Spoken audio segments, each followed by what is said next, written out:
YouTuber Shivam Singh তার চ্যানেলে একটা বেশ অদ্ভুত রাতের অভিজ্ঞতার কথা শেয়ার করেছেন। হুম।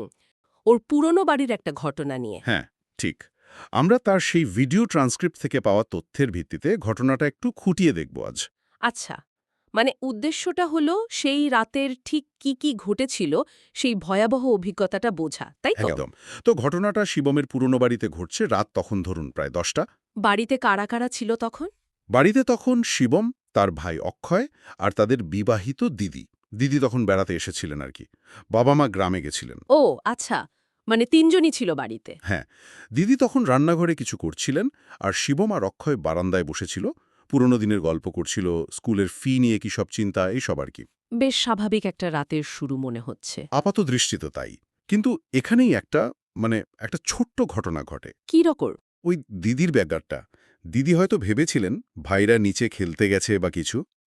বুঝতে পেরেছি। তাই উনি বাইরে থেকে মূল দরজাটা লক করে দেন, আর চাবিটা জুতার র্যাকের নিচে রেখে উনি কোথাও যান, হয়তো অল্প সময়ের জন্যই। আচ্ছা, একটা ভুল বোঝাবুঝি, কিন্তু এটাই ওদের আটকা পড়ার কারণ হয়ে দাঁড়ায়। ঠিক তাই। রাত যখন ধরুন 1:30টা বেজে গেছে, ওরা বারান্দা থেকে ঘরে ঢুকতে যায়। আর দেখে দরজা বন্ধ। হ্যাঁ, বাইরে থেকে লক করা। ভেতরে দেখছে খাবার তৈরি, ঢাকা দেওয়া, কিন্তু দিদি নেই। বোঝাই যাচ্ছে ভয় পাওয়ারই কথা। খুব ভয় পেয়ে যায় ওরা। অক্ষয় নাকি একটু মজা করে বলছিল, দরজা ভেঙে ফেলি চল, কিন্তু পরিস্থিতি তো আর মজার দিকে এগোয়নি। না, এখান থেকেই তো অদ্ভুত ব্যাপারগুলো শুরু হয়, তাই না? একদম। রান্নাঘরে ঢোকার প্রায় সাথে সাথেই কারেন্ট চলে গেল। ওহ, অন্ধকার। হ্যাঁ, আর ঠিক তখনই প্রায় একই সময়ে দুজনেই একটা আওয়াজ শোনে, ফোনের রিংটোন বা নোটিফিকেশনের মতো। কিন্তু ফোন বাজছিল না। না, চেক করে দেখল কারো ফোনেই কোনো কল বা মেসেজ কিচ্ছু আসেনি। এইটা কিন্তু বেশ ভয়ের। মানে এমনিতেই আলো নেই, তার উপর এরকম একটা নিব্যাখ্যা শব্দ আতঙ্ক বাড়িয়ে দেয়। খুব স্বাভাবিক। ওরা তখন দিদিকে ফোন করার চেষ্টা করে। কিন্তু ফোন বন্ধ পায় নিশ্চয়ই। হ্যাঁ, ফোন সুইচড অফ। ভয়টা এবার জেগে বসছে।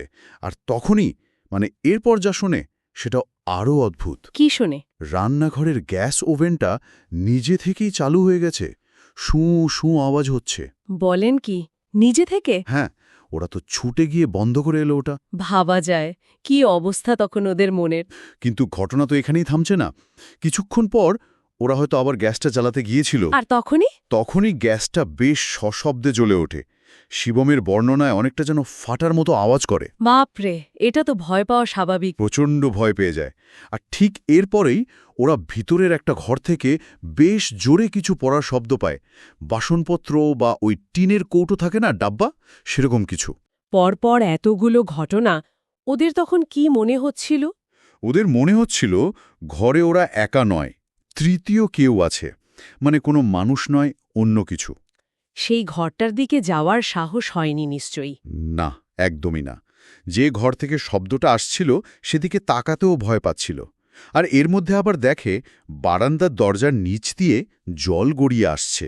জল? কোথা থেকে জল আসবে? সেটাই তো প্রশ্ন। এই জল দেখে ওদের ভয়টা যেন আরও জমাট বেঁধে যায়।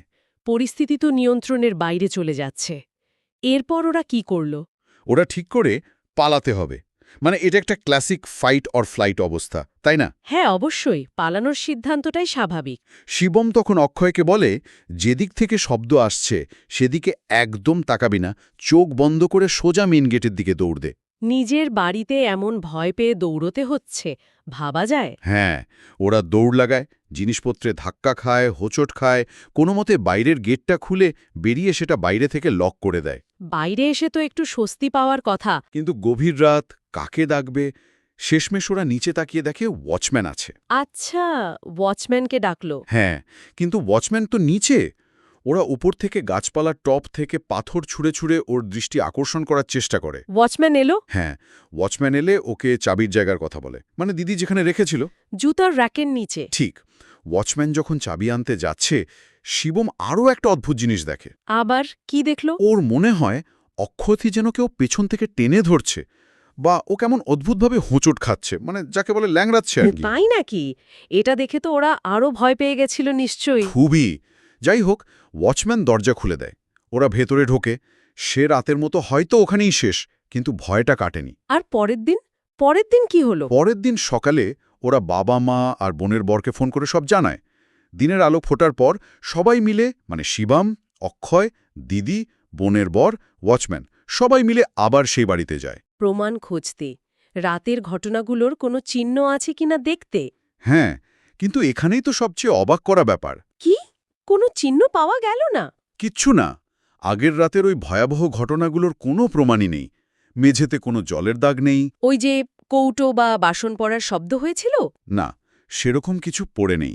শিবমের শুধু মনে হয়েছে একটা কৌটো হয়তো একটু নড়েছিল জায়গা থেকে, কিন্তু সেও নিশ্চিত না।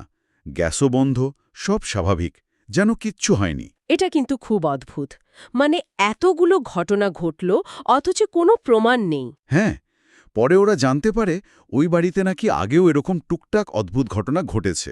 আর এই ঘটনার পর? এই ঘটনার পর খুব বেশি দিন থাকেনি ওরা। মাস দুয়েকের মধ্যেই বাড়িটা ছেড়ে দেয়। বোঝাই যাচ্ছে, এমন অভিজ্ঞতার পর থাকাটা কঠিন। শিবম এটাও বলেছে যে সেই রাতের পর থেকে ওরা দুই ভাই আর কখনো বারান্দায় বসে গভীর রাত পর্যন্ত গল্প করার সাহস পায়নি। সংক্ষেপে বললে একটা ভয়ঙ্কর রাত। নিজেদের বাড়িতে আটকা পড়া, পরপর অব্যাখ্যারও ঘটনা, আর তারপর সেগুলোর কোনো প্রমাণ না থাকা। একদম। সব মিলিয়ে একটা চরম ভয়ের অভিজ্ঞতা। এই ধরনের ব্যক্তিগত অভিজ্ঞতাগুলো মানে ভয় বা আতঙ্কের অনুভূতিকে খুব তীব্রভাবে সামনে আনে, কিন্তু ঘটনার বাস্তব সত্যতা নিয়ে একটা ধোঁয়াশা কিন্তু থেকেই যায়। মানে সত্যিই কি ঘটেছিল নাকি পুরোটাই মনের ভুল? হ্যাঁ, বিশেষ করে যখন পরের দিন কোনো বাস্তব প্রমাণ মেলে না, তখন মনে হয় যা অনুভব করলাম সেটা কি সত্যি ছিল নাকি পুরোটাই ভয় আর মানসিক চাপ থেকে তৈরি। ঠিক। আর এখানেই বোধহয় সবচেয়ে বড় প্রশ্নটা, কোনটা বেশি ভয়ের? সেই রাতের ওই অদ্ভুত ঘটনাগুলো, নাকি পরের দিন সেগুলোর কোনো প্রমাণ না পেয়ে নিজের অভিজ্ঞতাকেই সন্দেহ করা? এটা সত্যি ভাবনার বিষয়। নিজের উপলব্ধিকেই যখন বিশ্বাস করা যায় না, তার থেকে বড় ভয় আর কি হতে পারে। একদম। এই প্রশ্নটা দিয়েই হয়তো আজকের আলোচনা শেষ করা যায়।